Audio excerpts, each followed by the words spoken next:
Picture a man standing in the desert holding a mattock.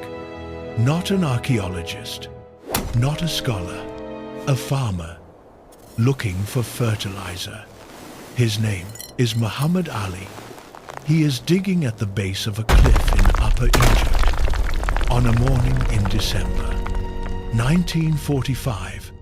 The cliff behind him is called Jabal al-Tarif. It is pale limestone, pocked with ancient caves, and it has been standing here since before anyone in this valley learned to write. His mattock hits something hard. He stops. He digs around it with his hands. A large red earthenware jar, buried in the earth, sealed at the mouth.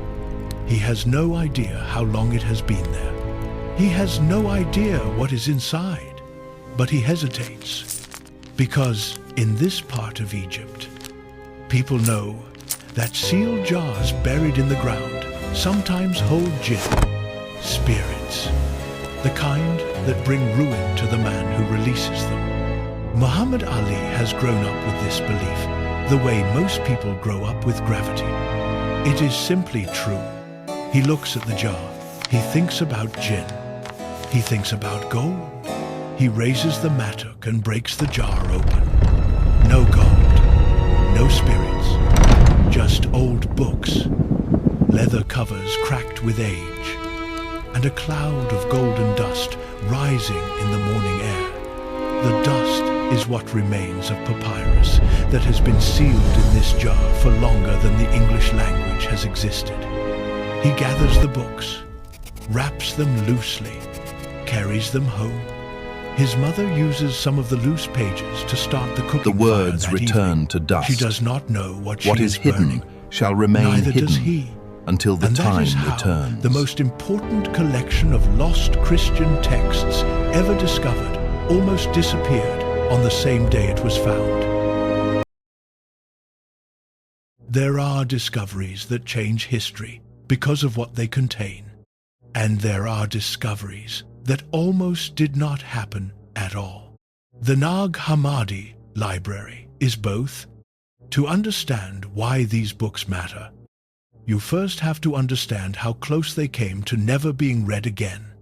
Not once, not twice, but so many times, in so many different ways, that the story of their survival is almost harder to believe than anything written inside them. It begins with Muhammad Ali al-Saman. He was not looking for ancient texts that morning. He was not looking for anything historically significant. He and his brothers had traveled from their village of Al-Qasr to the base of Jabal al-Tarif because the soil there was rich with sabak, a natural fertilizer that farmers in Upper Egypt had been harvesting from the base of limestone cliffs for generations. It was ordinary work, the kind of work his father had done, and his father before him. The cliff itself was not ordinary. Jabal al-Tarif is riddled with caves, more than 150 of them, cut into the rock face at various heights. Some were natural formations. Some had been carved out by human hands in antiquity, used as tombs, as storage, as shelter. The people of the valley knew the caves were old. They did not think much about what old meant in this context. Old meant before their grandparents. Old meant before anyone they knew. Old did not mean 1600 years. When Muhammad Ali's mattock struck the jar, he was standing at the base of a talus slope, the loose rubble that accumulates at the foot of a cliff over centuries of erosion. The jar was buried just beneath the surface, not deep, not hidden with particular care. It was simply there, in the ground, waiting. He described the moment in interviews decades later. He said he was afraid, not of the jar itself, but of what might be inside it. The belief in jinn was not superstition to him. It was knowledge. the kind passed down through families, through communities, through a culture that had learned to treat the buried and the sealed with caution. A closed jar in the earth was not an invitation. It was a warning. But he also described something else. He said he thought about his family, about how little they had, about what gold could mean for people who had nothing. And that thought, in the end, was stronger than the fear. So he raised the mattock. The jar shattered. What came out was not gold. What came out was a cloud of fine golden dust, the kind that hangs in desert air for a moment before it begins to drift and settle. Muhammad Ali did not know it yet, but that dust was the physical remains of papyrus pages that had not survived the centuries inside the jar. Whatever had been written on those pages was gone, destroyed not by fire, not by water, not by any deliberate act, but by the slow, patient work of time. What had survived was the books with leather covers, 13 of them, in various states of preservation, some intact, some damaged, all of them old in a way that even Muhammad Ali, who knew nothing about ancient manuscripts, could recognize immediately. The leather was dark and dry. The pages, where he could see them, were covered in a script he did not recognize. He gathered them up. Some accounts say he and his brothers divided the books among themselves. Some accounts say they were all taken together. What is certain is that they were carried back to the village, and that they passed through several hands in the days that followed, none of whom had any idea what they were looking at. One of his brothers had recently been involved in a blood feud with a man from a neighboring clan. The details are complicated and violent, the kind of story that belongs to the specific, brutal logic of rural Egypt in the 1940s. What matters here is this: the atmosphere around Muhammad Ali and his brothers in those weeks was not one of curiosity about ancient manuscripts. It was one of fear, khif, and danger. Ancient books were not a priority. His mother burned some of the pages. She needed fuel for the fire. The papyrus was dry and burned easily. She did not think twice about it. This is the first near disappearance, not a conspiracy, not a suppression, not an institution trying to hide inconvenient truth. Just a woman who needed to cook dinner, and some very old paper that happened to be nearby. The books that survived this first week did so by chance. Muhammad Ali later brought some of them to a one-eyed outlaw named Bahij Ali, who kept them in his home for a period of time. A local Coptic priest named Raghib became aware of the find and alerted a history teacher in Cairo. The books began to move, and when things that should not be moved begin to move, the story always gets more complicated. By early 1946, word had reached a gold merchant in Luxor, then an antiquities dealer in Cairo, then another dealer, then a third. The books were being handled by people who understood only one thing about them: that they were old, and that old things had value, and that value could be converted into money. They were not wrong about that. They were simply the wrong people to be making those decisions. One of the codices, the bound books, was purchased by a Belgian antique dealer named Albert Ede. He tried to sell it in the United States. When that failed, he brought it to Europe. It would eventually be acquired by the Carl Jung Institute in Zurich, which is why it is still known today as the Codex Jung.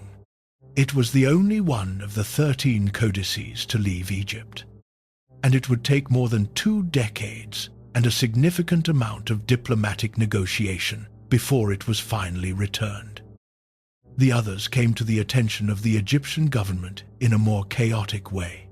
A manuscript dealer named Phokiontanos purchased several of the codices in what may have been a calculated move to protect his investment, placed them under the jurisdiction of the Egyptian Department of Antiquities. This happened in 1946. For the books, it was simultaneously a rescue and a trap. They were now protected from being smuggled out of the country. They were also now locked inside an institution that was not equipped to handle them, in a country that was about to undergo a revolution, during a period in which access to anything held by the Egyptian government was entirely unpredictable. The jar had been opened. The books had survived their first week, their first month, their first year. But surviving is not the same as being read, and the gap between those two things would turn out to be measured in decades. What Muhammad Ali al-Saman found at the base of Jabal al-Tarif that morning was not just a collection of old texts. He found a library, a real library, the kind that had been assembled with care and intention by people who believed that what they were collecting deserved to be preserved. 13 codices, more than 50 separate texts, written in Coptic, the language of Christian Egypt, but translated from Greek originals that were even older. Someone had built this library. Someone had packed it into a sealed jar. Someone had buried it in the ground at the foot of a cliff in the Egyptian desert. And for 1600 years, no one had come back for it. The question that follows from that is not a simple one. It is not what is in the books. That question matters. But it is the second question. The first question is older and stranger. Who buried it? And why? Here is something that does not get said often enough about ancient discovery.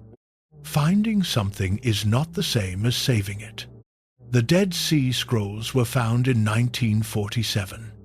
The world did not have full access to them until 1991, 44 years between discovery and availability. In that gap, careers were built, theories multiplied, and the vacuum filled with exactly the kind of speculation that serious scholarship spends decades trying to undo. The Nag Hammadi Library was found in 1945. The first complete English translation was published in 1977. 32 years. This is the second disappearance.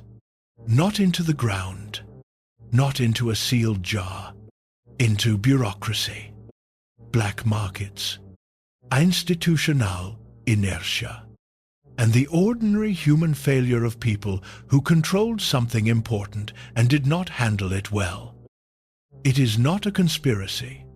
It is something more familiar and in some ways more discouraging than a conspiracy.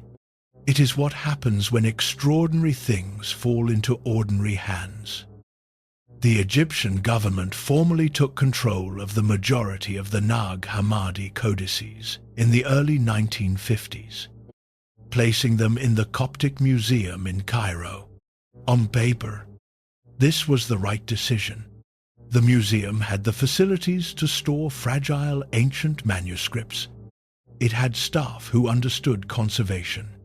It had the institutional authority to prevent the codices from being further dispersed through the antiquities market. What it did not have was a clear plan for what to do next. A committee was formed to oversee the cataloguing and publication of the texts. This is standard practice in the world of ancient manuscript scholarship. You find something significant. You assemble a team of experts. You assign responsibility, and you work methodically toward a published edition that the broader scholarly world can access and evaluate. The committee that was assembled for Nag Hammadi did not work methodically. It worked slowly, then more slowly. Then, for periods of time, it barely worked at all. Part of this was political. Egypt in the 1950s was not a stable environment for long-term scholarly projects. The revolution of 1952 brought Nasser to power and reshaped the country's institutions in ways that disrupted many ongoing projects, including ones that had nothing to do with politics. Foreign scholars who had been involved in early work on the codices found their access restricted or revoked entirely. Egyptian scholars who were assigned responsibility for the project were working inside an institution that had other priorities. Part of this was professional. The world of ancient manuscript scholarship is not large, and it is not always collegial. Questions of who had the right to publish which texts, who would receive credit for which identifications, and who controlled access to the photographic copies became entangled in the kind of territorial disputes that academics conduct with a ferocity that surprises people who have never witnessed it. And part of it was simply the ordinary friction of trying to do difficult work inside imperfect institutions. The result was the same regardless of cause. By the mid-1960s, 20 years after Muhammad Ali al-Saman broke open the jar at the base of Jabal al-Tarif, most of the texts in the Nag Hammadi library had still not been published. A small number of scholars had seen photographic copies of certain codices. A handful of individual texts had appeared in limited academic editions. But the library as a whole, the full scope of what had been found in that jar, remained inaccessible to the vast majority of people who wanted to study it. This is where James Robinson enters the story. Robinson was an American scholar of early Christianity based at Claremont Graduate University in California. He was not the first person to recognize the significance of the Nag Hammadi find.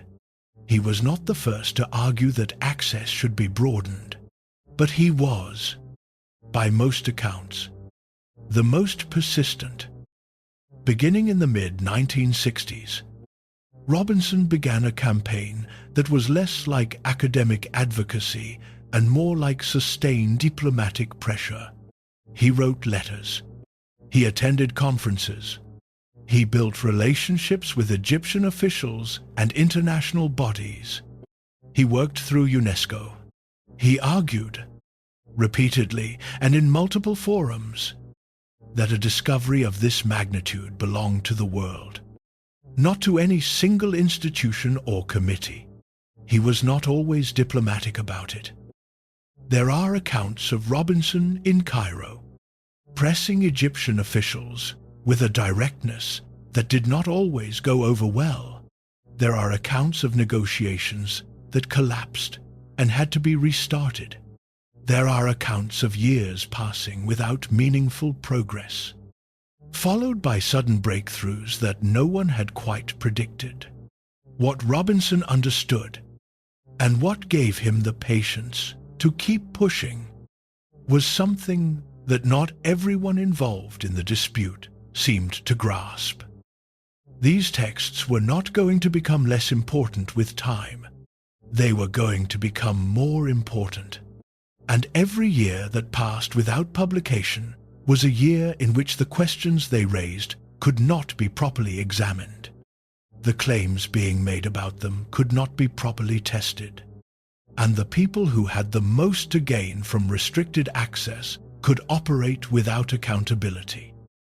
In 1972, a complete set of photographic facsimiles of all 13 codices was finally made available to the international scholarly community.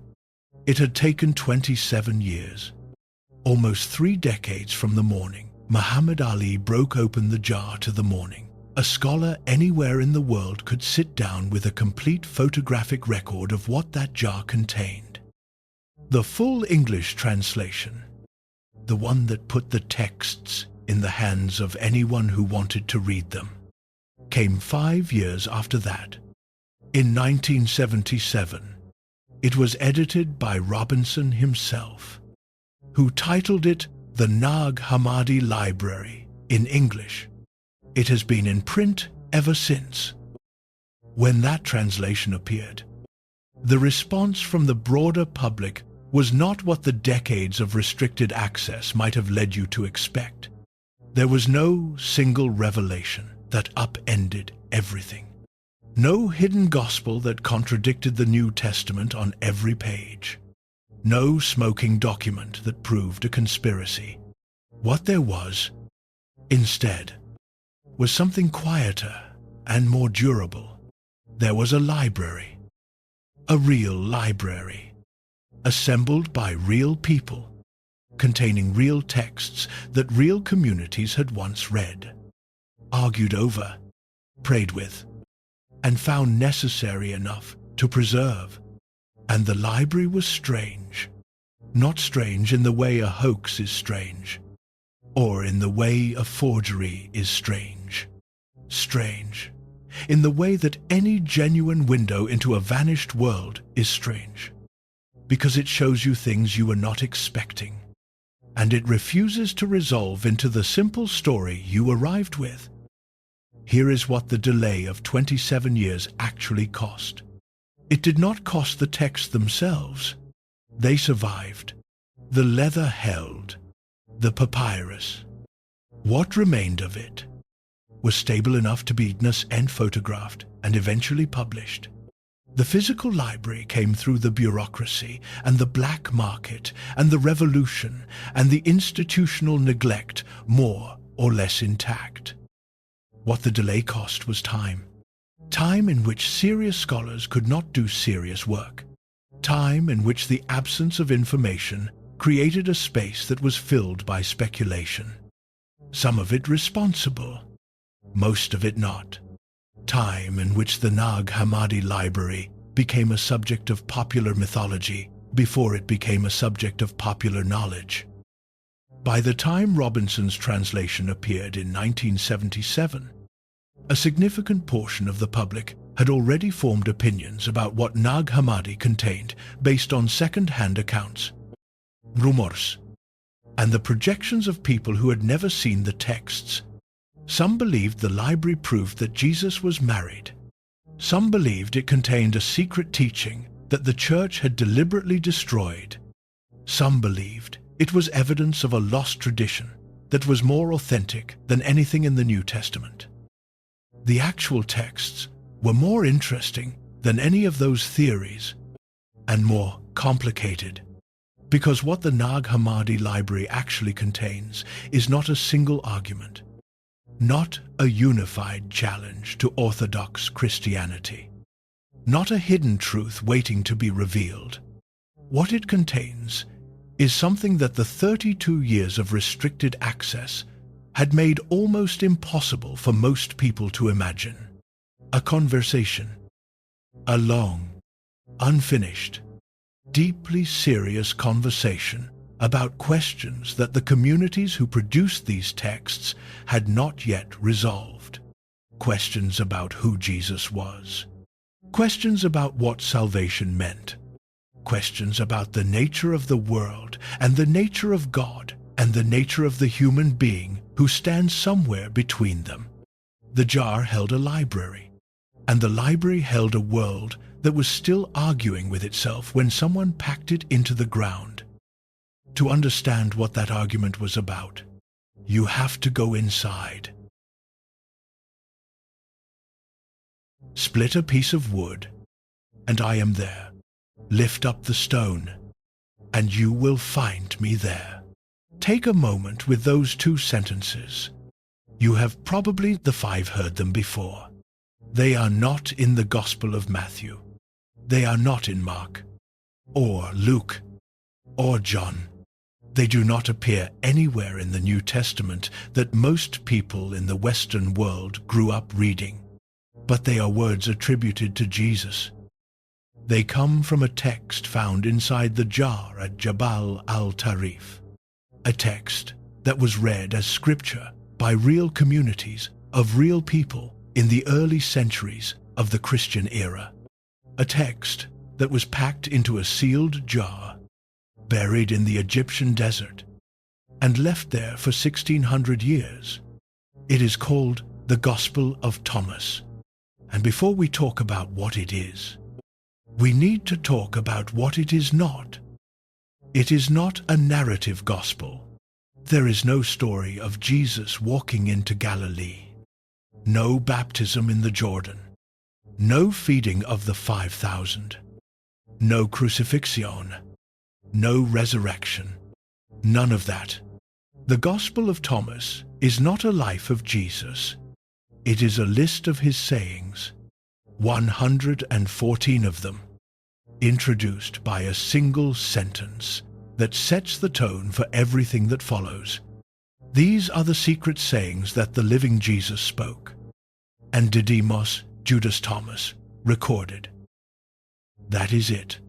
No preamble, no biography, no theology explained in the author's own voice.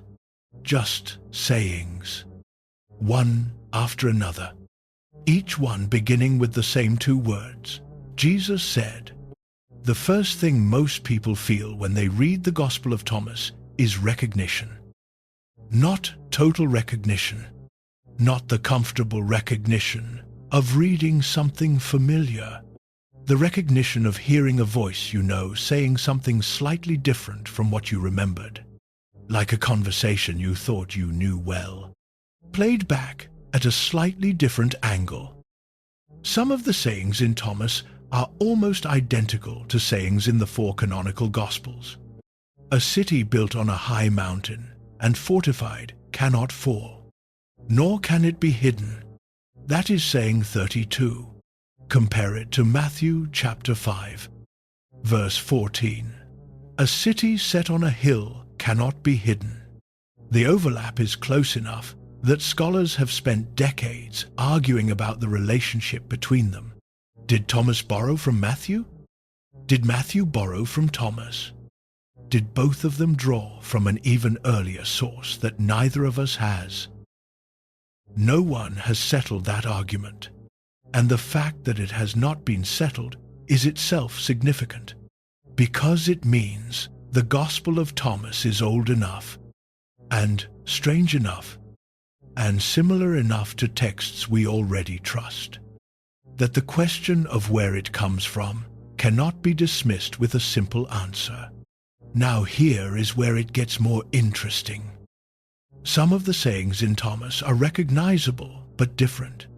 Not different in a way that seems like careless copying. Different in a way that seems deliberate. Different in a way that pulls at something. Saying 3. Jesus said, "If your leaders say to you, 'Look, the kingdom is in the sky,' then the birds of the sky will precede you. If they say to you, 'It is in the sea,' then the fish will precede you. Rather, the kingdom is inside you, and it is outside you."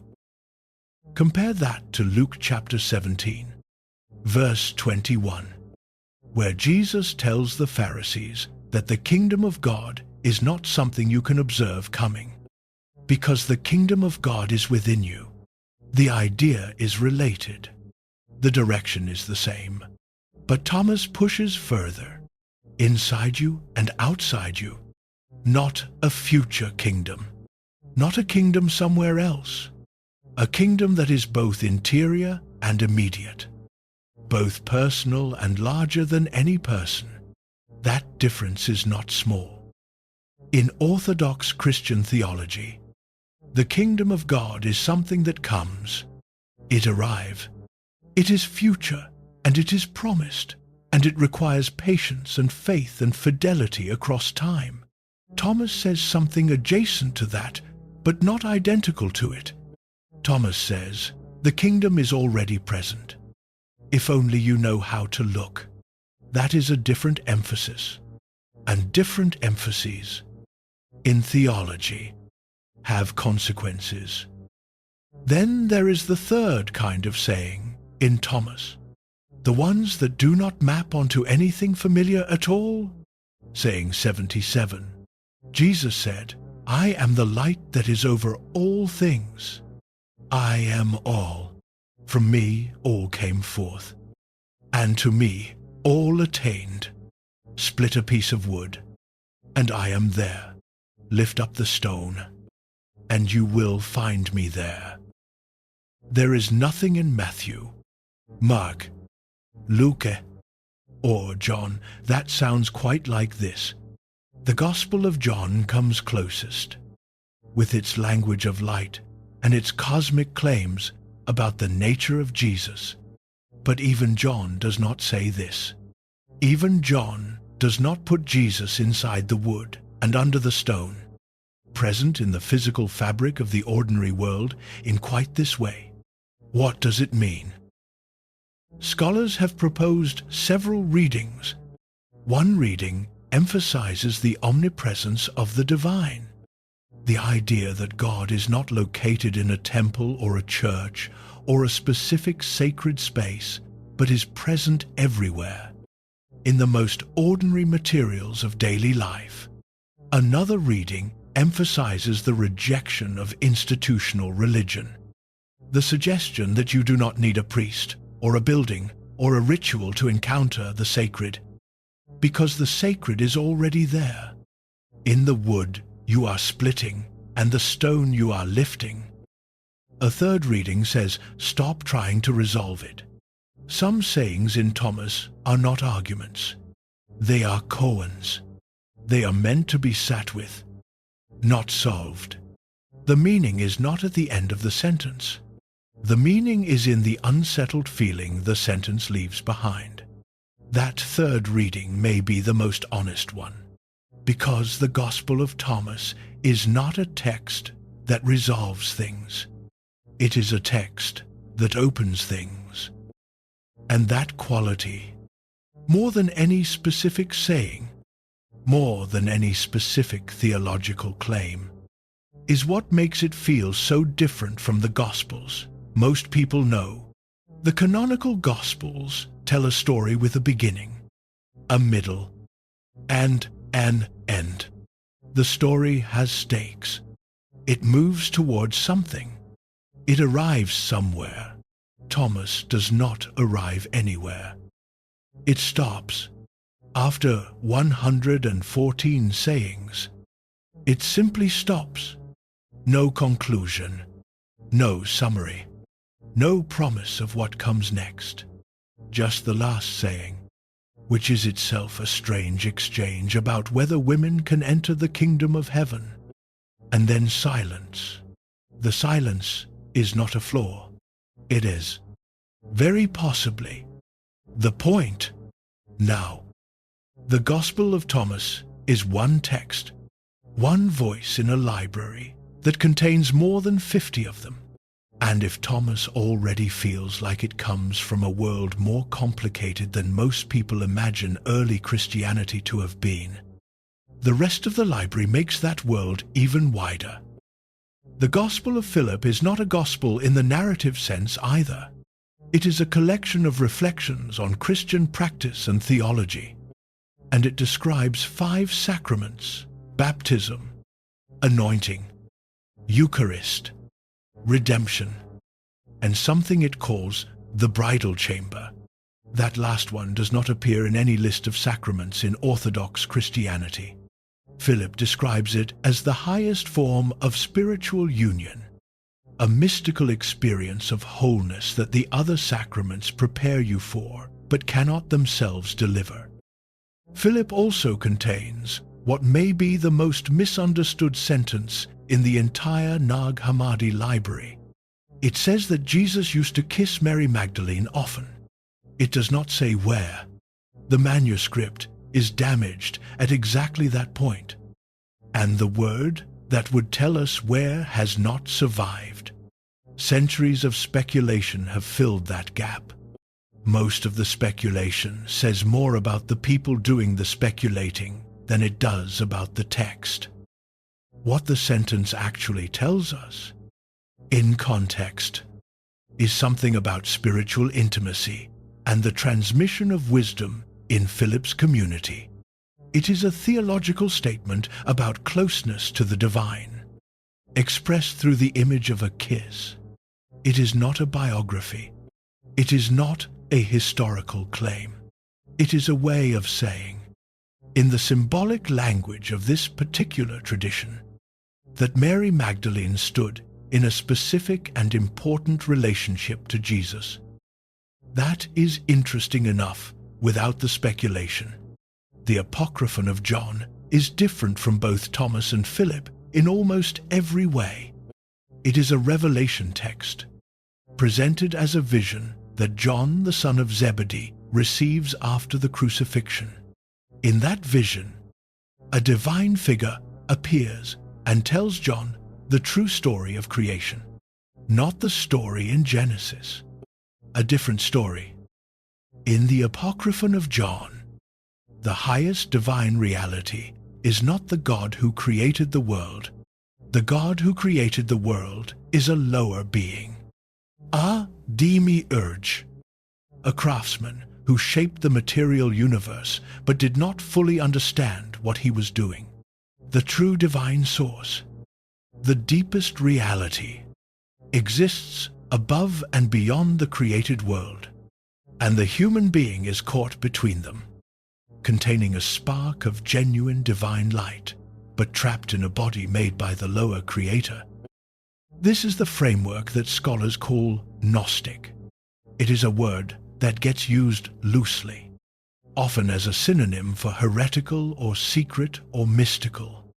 But what it actually describes is a specific set of ideas about the nature of reality. The material world is not the highest reality.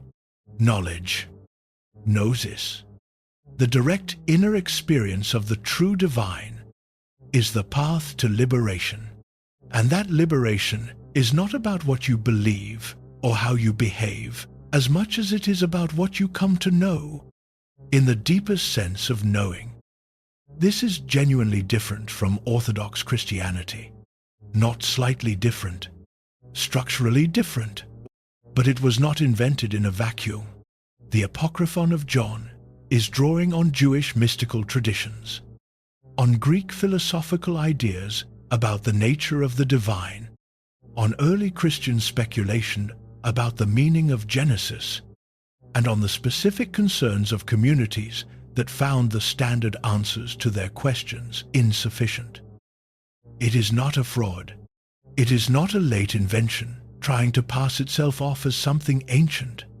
It is a genuine attempt by genuine people to make sense of the world they were living in, using the tools and traditions available to them. And then there is the gospel of truth. Many scholars believe it was written by Valentinus, a Christian theologian who lived in Rome in the middle of the 2nd century. Valentinus was not a fringe figure. He was educated, influential, and widely respected within the Roman Christian community. There is a tradition, reported by one ancient source, that he was nearly elected Bishop of Rome, the position that would later become the papacy. He was not elected. The details of why are lost. What is not lost is the gospel of truth.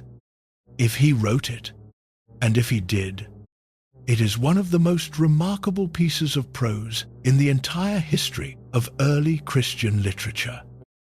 It is not a list of sayings. It is not a revelation dialogue. It is a sustained meditation on the meaning of the word gospel, which means good news. What is the good news? Where does it come from? What does it do to a person who receives it? Valentinus, or whoever wrote this text, works through those questions with a literary intelligence and a philosophical depth that is genuinely striking even across the gap of 18 centuries. The gospel of truth describes the human condition as a kind of sleep, a forgetfulness, a nightmare from which the knowledge of the true God wakes us. It describes Jesus not primarily as a sacrifice, but as a teacher, a revealer, the one who comes to wake the sleeping and name the nameless. One passage in particular has stayed with scholars across generations.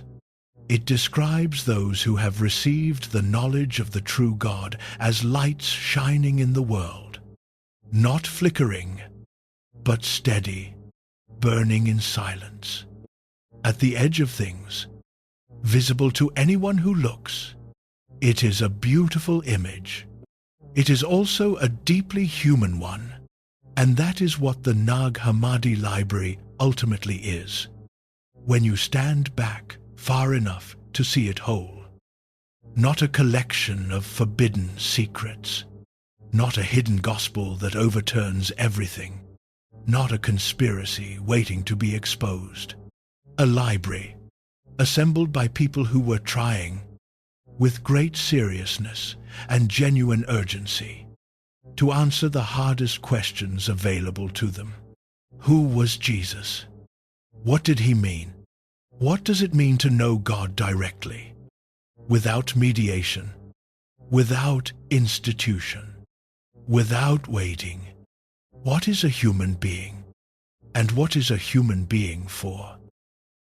These were not fringe questions.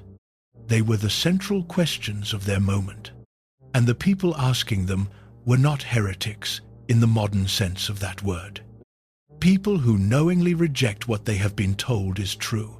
They were people inside a tradition that had not yet finished deciding what it believed, trying to think their way to something solid.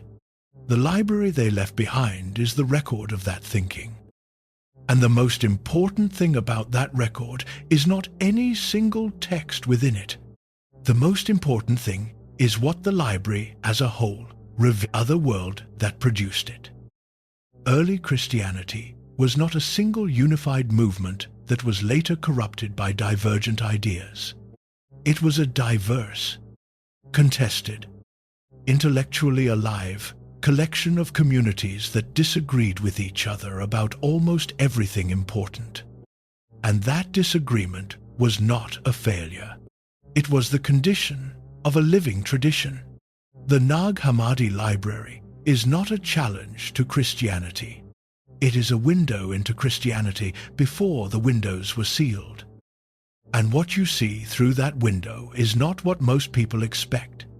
You see a world that is still arguing with itself, still reaching, still uncertain about the answers, but absolutely certain that the questions are worth asking. Which brings us to the question that the library itself cannot answer. How did that world end up in a jar? In the year 367, a bishop in Alexandria sat down to write his annual Easter letter. This was a tradition. Every year, the Bishop of Alexandria sent a letter to the Christian communities under his authority, announcing the date of Easter and offering pastoral guidance for the season ahead. These letters were practical documents. They were also, depending on who was writing them, occasions for theological statement. The bishop that year was Athanasius. If you have been following this series, you have met him before. He appears in the story of the Ethiopian Bible. The man who ordained Frumentius as the first bishop of Axum. The man whose theological fingerprints are on the foundation of one of the oldest continuous Christian traditions on earth. He was one of the most consequential figures in the 4th century church.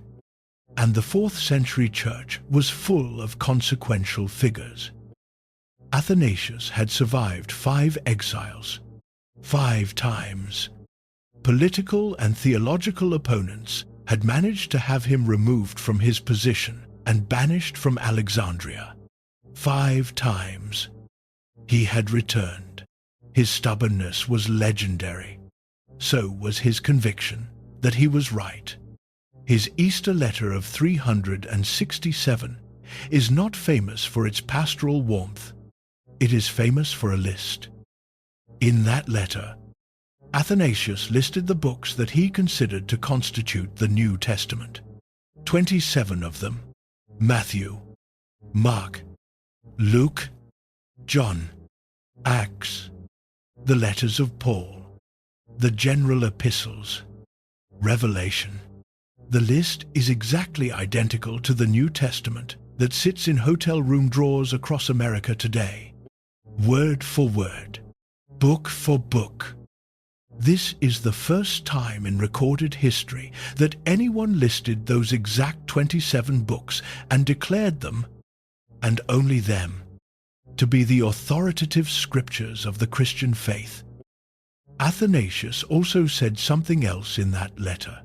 He said that the books on his list were not to be supplemented, that other texts circulating among Christian communities, texts he described as apocryphal, were not to be read alongside Scripture, that the boundaries of the canon were, as far as he was concerned, settled. He was a bishop, not an emperor. He could not enforce this with soldiers. What he could do was say it clearly, say it with authority, and trust that the communities under his influence would take it seriously. Some of them did, some of them did not, and somewhere in Upper Egypt, in a community connected to the monastery of St. Pachomius, near the town we now call Nag Hammadi, someone read that letter or heard of its contents and made a decision. We do not know exactly who. We do not know exactly when. What we know is what the archaeology tells us. And the archaeology tells us that the jar at the base of Jabal al-Tarif was sealed sometime in the 4th century, most likely in the second half of it. The dating comes from cartonnage, scraps of recycled papyrus used to stiffen the leather covers of the codices, which contain datable references. The timing is suggestive. It is not proof. We cannot draw a straight line from the letter of Athanasius to the sealed jar in the desert. We cannot say with certainty that a monk read the letter and walked out into the night with an armful of books and a decision already made. History does not usually work that way. Clean and causal, one thing producing another, in a sequence a detective could reconstruct. What we can say is narrower than that, and in some ways more haunting.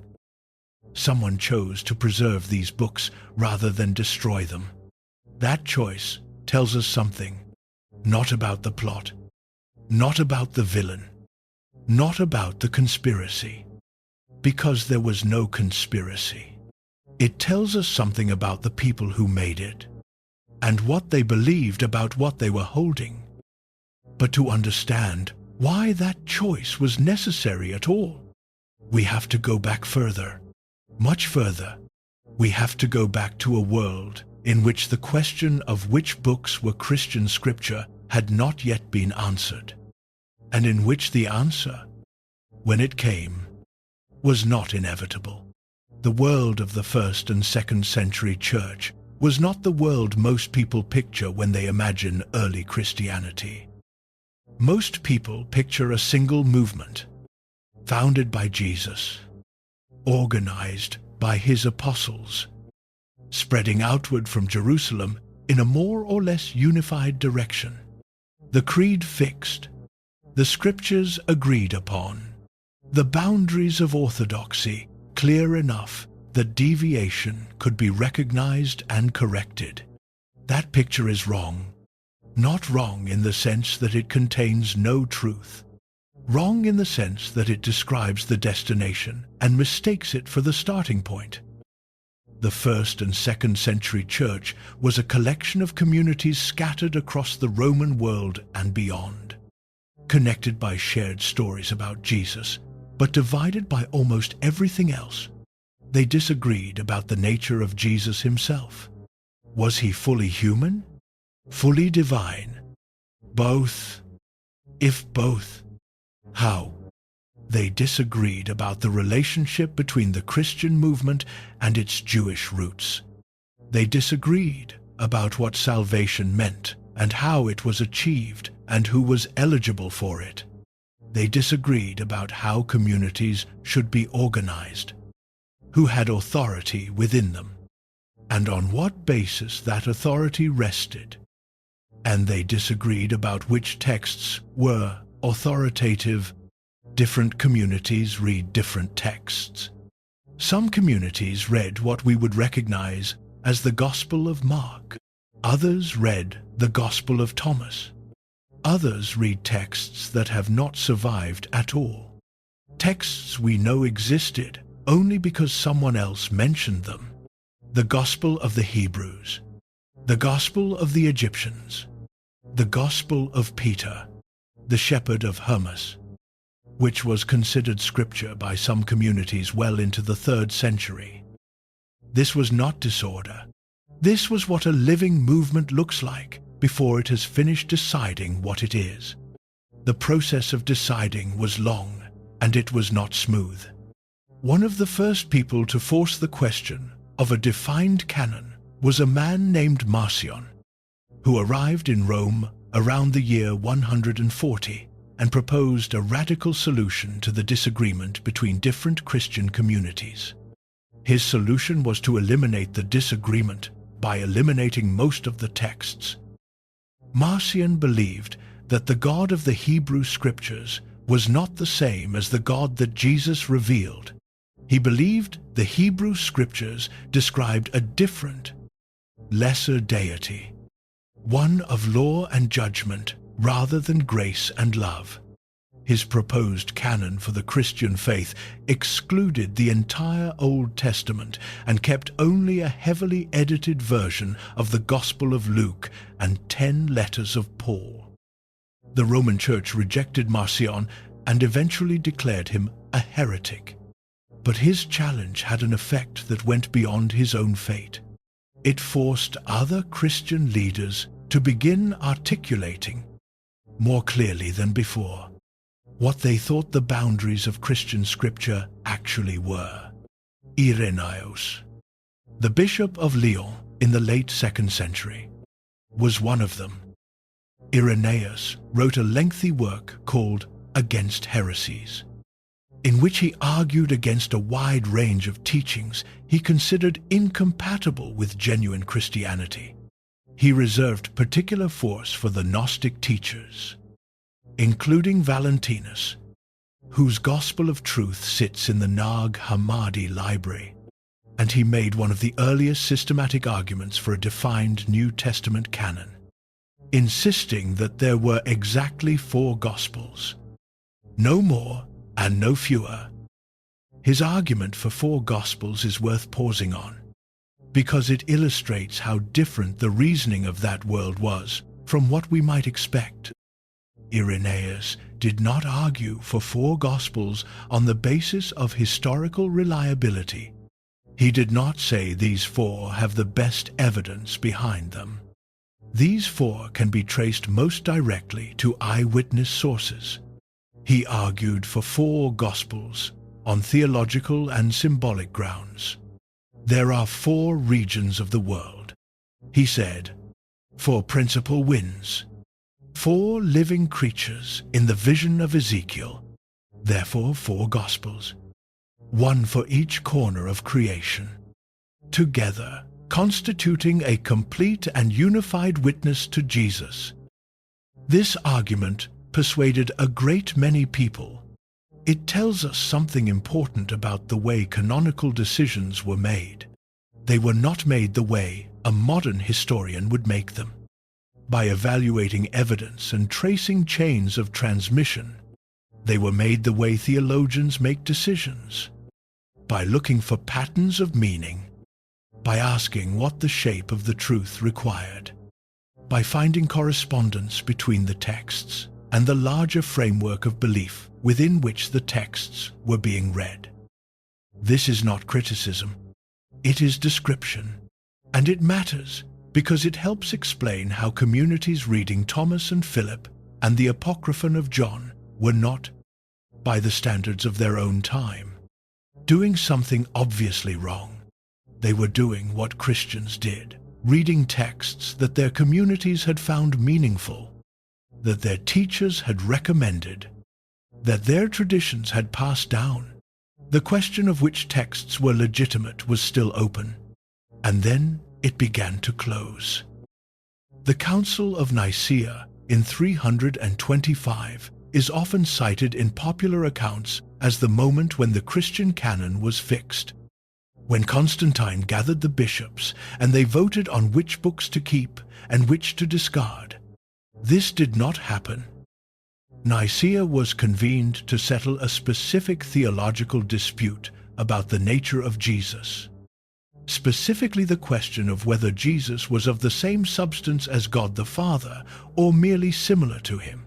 It was a fierce argument, and the Council's resolution of it, the Nicene Creed, remains one of the most consequential documents in Christian history. But it did not produce a list of books. The canon question was resolved more gradually, more locally, and more messily than the Nicaea myth suggests.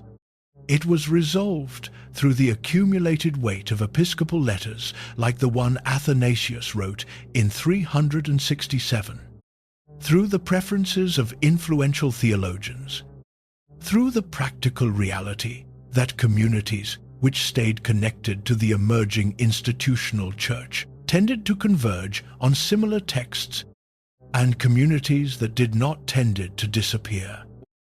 Athanasius was not the final word. He was one very important word in a very long conversation. But his letter of 367 is still the clearest single moment in the historical record when someone in authority said these books, and not those books. And someone, somewhere near Nag Hammadi, decided what to do with the ones that were not on the list. Here is the question that matters most about that decision. Not were they right to preserve them. Not should we read them as scripture. Not does their existence prove that the church was wrong. The question that matters is simpler and harder than any of those.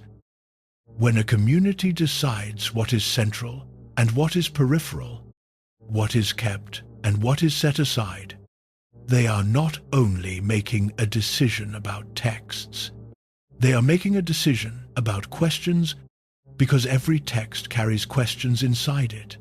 Questions about the nature of God, the nature of the human being, the nature of salvation, the nature of the world. When you set a text aside, you do not only lose the text, you lose the questions it was keeping alive. Athanasius was not a villain. He was a man trying to bring coherence to a movement that desperately needed it. The Church of the 4th century was not a stable institution.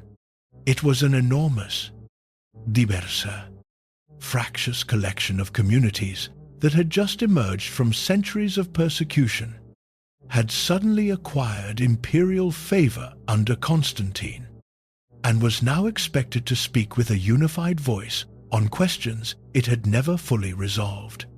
Coherence required boundaries. Boundaries required decisions. And decisions always require setting something aside. What was set aside at Nag Hammadi was not the truth. It was not a secret. It was not a hidden gospel that would have changed everything if only the church had allowed it to survive. It was a set of questions. Questions about what it means to encounter the divine directly, without institution.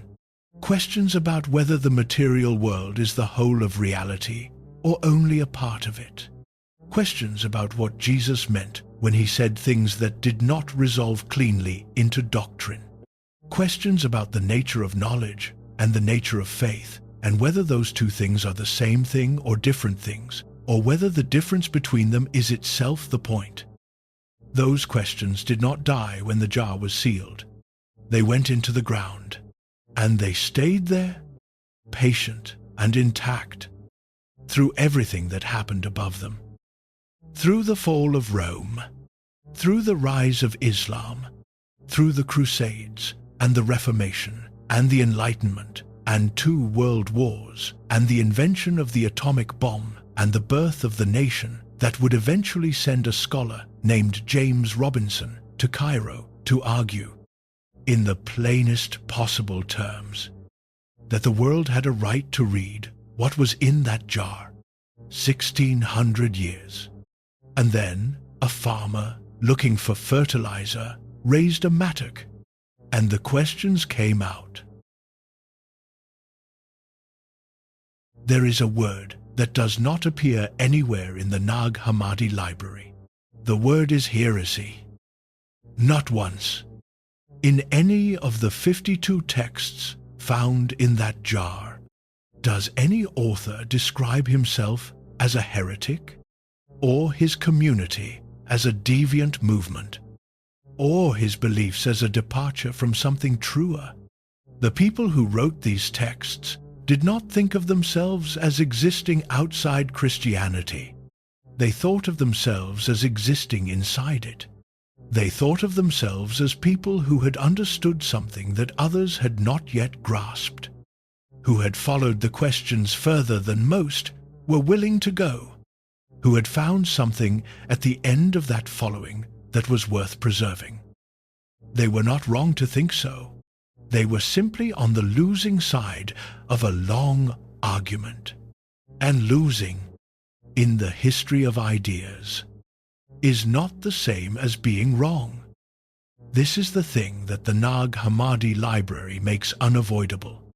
Once you have spent enough time with it, not the specific claims of any individual text, not the theology of Thomas or Philip or Valentinus or the Apocryphon of John, but the simple, undeniable fact of the library itself, the fact that it existed, that it was built with care, that it was preserved with intention, and that it represents a world of early Christian thought that was more various, more alive with argument, and more genuinely uncertain about its own conclusions than the finished canon can show. This does not mean the canon is wrong. It means the canon is a selection. Every canon is a selection. The Ethiopian Orthodox Church made one. The Council of Trent made one. The Protestant Reformers made one. Every community that has ever tried to organize its sacred texts has faced the same fundamental problem. There is more material than any single tradition can carry. More questions than any single set of answers can resolve. More voices than any single canon can contain. Selection is not suppression.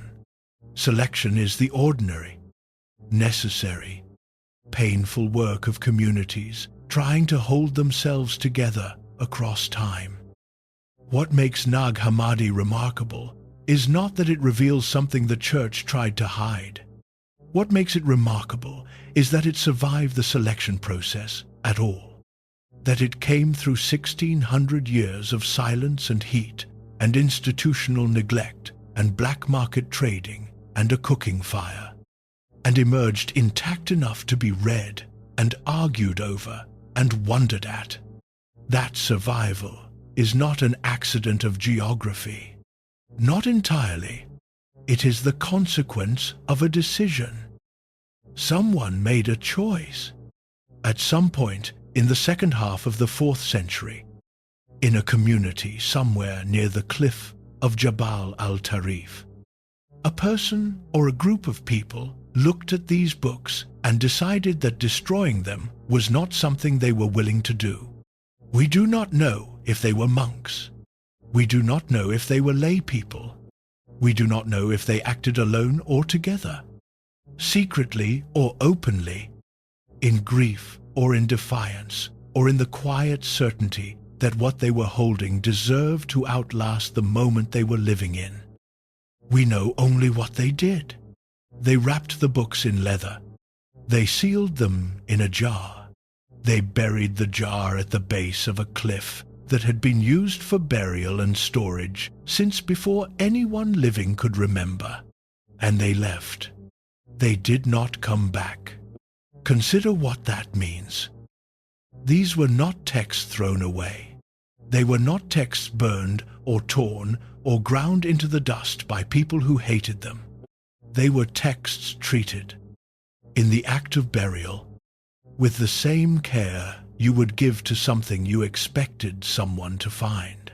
The jar was sealed against moisture. The location was sheltered from direct erosion. The choice of container and location suggests people who knew how preservation worked, who had thought about the problem, who had made deliberate decisions about how to give these books the best possible chance of surviving. They buried a library the way you bury a letter to the future. And the future, eventually, arrived.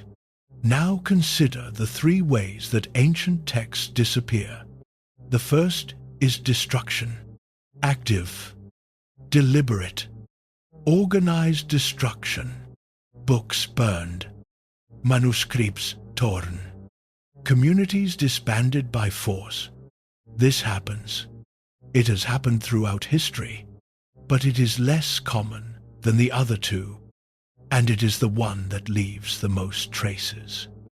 Because destruction requires action, and action leaves evidence. The second is neglect. A text stops being copied. The community that read it disperses or converts, or simply loses interest. The physical manuscripts deteriorate over decades and centuries, until nothing legible remains. This is how most of the ancient world disappeared. Not through malice, but through the slow accumulation of indifference. No one decided to destroy the lost plays of Sophocles. No one ordered the destruction of the library of Aristotle. They simply stopped being copied at some point. And when the last physical copies wore out, they were gone. The third is what happened at Nag Hammadi. Intentional preservation without continuation? The books were not destroyed. They were not neglected in the passive sense. They were actively saved by people who cared enough about them to take significant trouble on their behalf, and then sealed away from the community of readers that would have continued to copy them and argue over them and carry them forward. This third category is the rarest, and it produces the strangest kind of survival. Because a text that is preserved without continuation does not live the way a text lives when it is being read. It does not accumulate interpretations. It does not get argued over across generations. It does not get translated and retranslated, commented on and disputed, applied to new situations by communities that find it speaks to something in their own lives. It waits. It waits the way a letter waits in a drawer that no one opens. And when it is finally found, when the jar is broken open and the dust settles, and someone begins to make out the script on the leather pages, it arrives all at once, without the gradual preparation that normally eases a reader into a different world. It arrives like a voice speaking from a very great distance, in a language that is almost familiar, about questions that you recognize but have never heard asked quite this way before. That is the experience of reading the Nag Hammadi library. Not revelation, not scandal, not the overturning of everything you thought you knew. Recognition, followed by strangeness, followed by the unsettling sense that the questions you are reading are not as settled as you thought they were. And that brings us to what the library, taken whole, actually tells us. It tells us that the Christianity that emerged from the first 4 centuries was not the only Christianity that could have emerged. This is not a political statement. It is a historical one. The communities that produce the Gospel of Thomas, the Gospel of Philip, the Apocryphon of John, the Gospel of Truth, and the 48 other texts in that library were not fringe movements clinging to the edges of a stable tradition. They were part of the conversation from which that tradition emerged. They read the same foundational stories. They centered their lives on the same figure. They asked the same questions.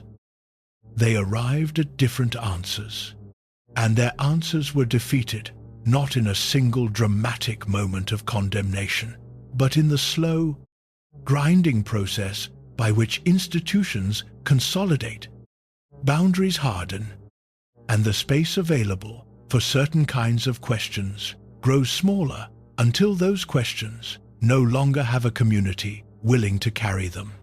The questions went into the jar went into the ground. And when the jar came up, in December of 1945, in the hands of a farmer who thought he might be releasing a gin, the questions came with it. They have not been resolved. They will not be resolved by this video, or by any video, or by any book or lecture or scholarly paper.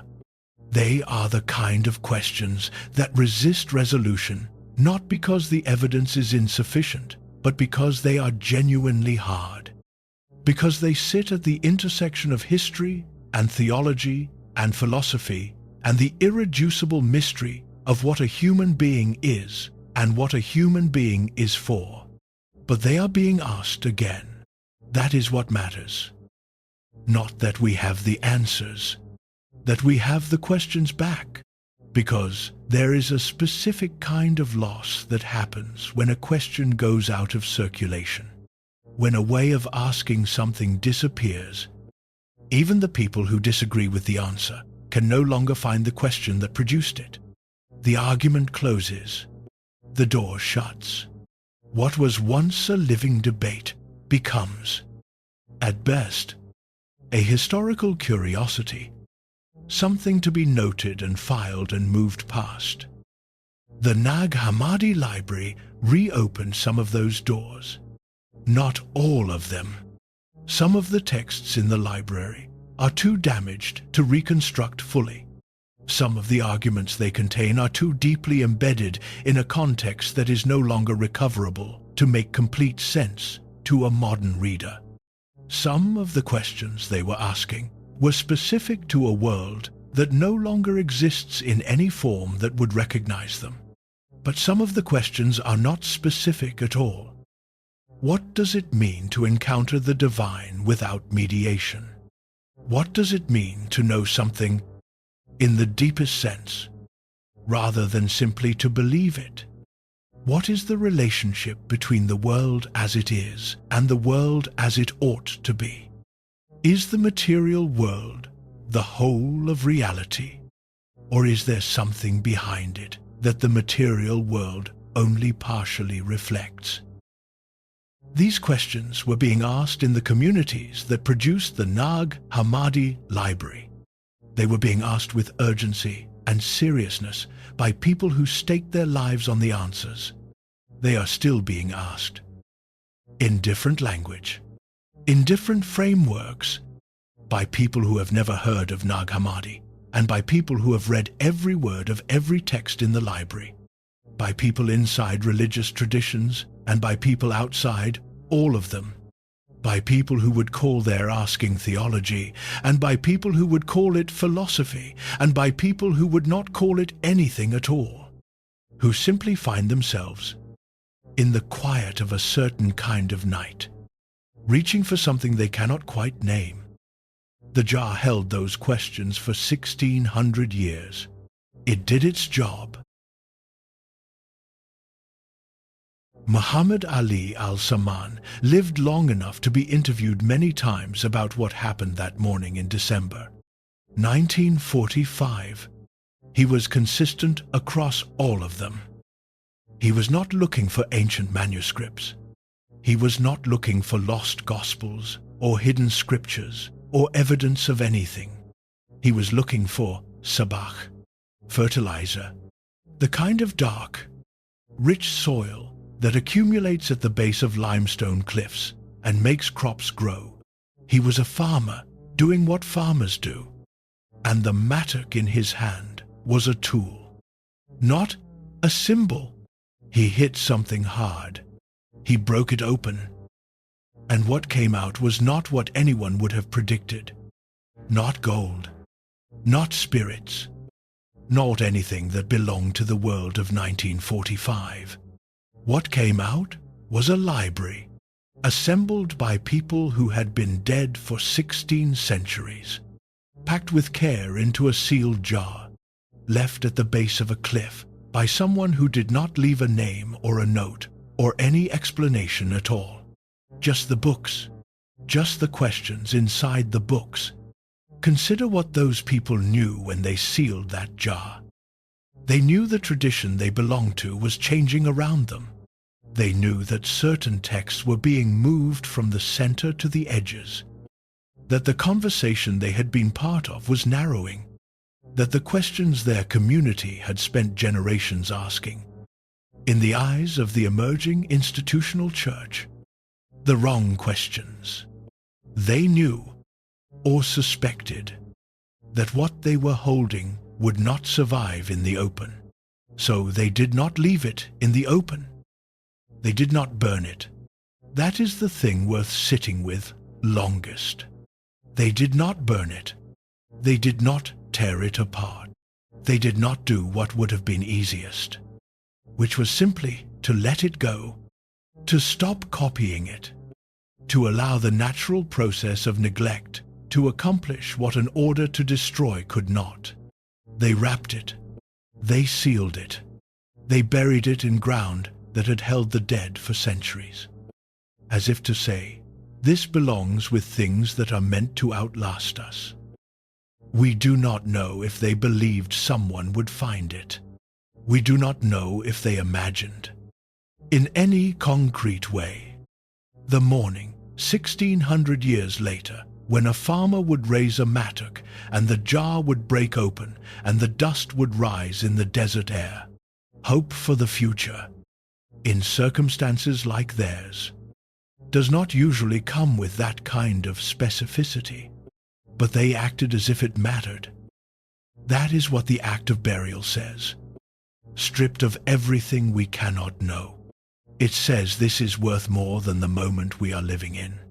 It says the questions inside these books are larger than our ability to protect them.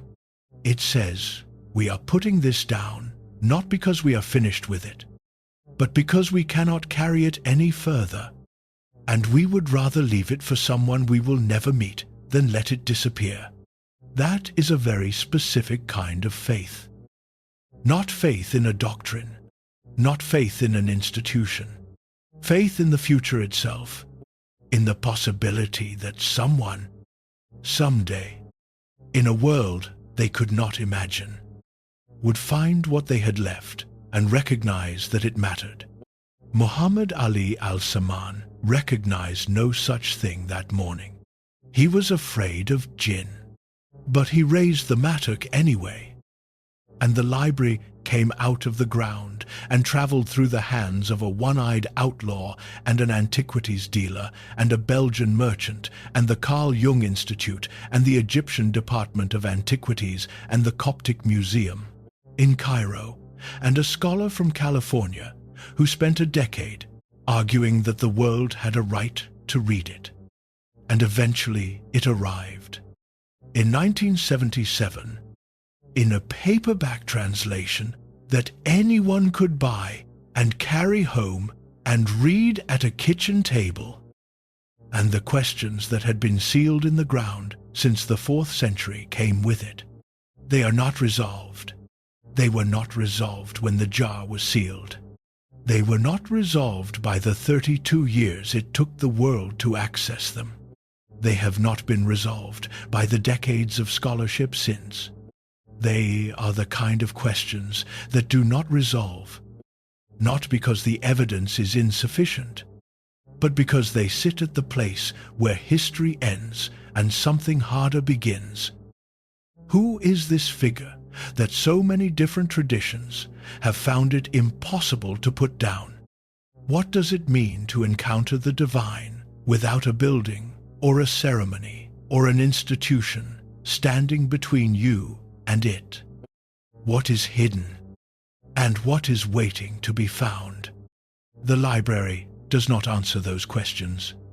It holds them, the way a jar holds what is placed inside it, intact, across distances of time that should make transmission impossible. That is not nothing. Before you go, I want to ask you something specific.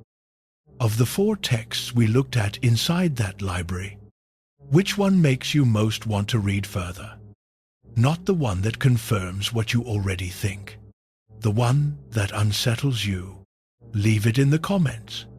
I read every one, and the conversations that happen there, the honest ones, the ones where people bring their real questions rather than their settled conclusions, are among the most valuable things this kind of work makes possible. Because a library that survived a cooking fire and a black market and 27 years of locked doors and 16 centuries of desert silence is not finished asking its questions. And maybe the reason it survived is because neither are we.